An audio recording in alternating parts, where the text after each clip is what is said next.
মুডটা ঠিকঠাকই ছিল, তাই জন্য আজকে সেজেগুজে হাসতে হাসতে অফিস যাচ্ছিলাম। আর অফিস গিয়েই ছিল প্রচুর কাজ। মাঝখানে ব্রেক টাইমে একটুখানি বেরিয়েছিলাম পান খাওয়ার জন্য, কারণ ওই যে বললাম পান মানেই নেশা, আর আমাদের সবারই পান খাওয়ার একটু একটু নেশা হচ্ছে, তাই জন্য মাঝে মাঝে বেরিয়ে আমরা পান খেয়ে আসি। আর পান খেলে তো শুধু হবে না, না, তারপর গেছিলাম মিষ্টির দোকানে মিষ্টি খেতে।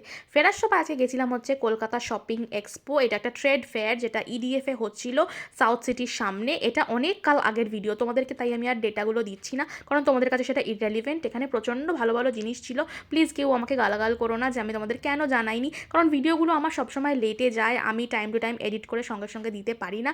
তো পরের বার যখন হবে তোমরা একটুখানি নজর রেখো, এটা একটা খুব ভালো মেলা, প্রচুর রকমের জিনিস পাওয়া যায়। তো আমি তো খুব এনজয় করেছি, অনেক কিছু ঘুরেছি, অনেক স্টলসে গেছি, অনেক কিছু কিনেছি ইনফ্যাক্ট। আর খেয়েছিলাম হচ্ছে মিষ্টি, যেটা দেখলে সেটা হচ্ছে সরভাজা, যেটা খেতে অসাধারণ ছিল।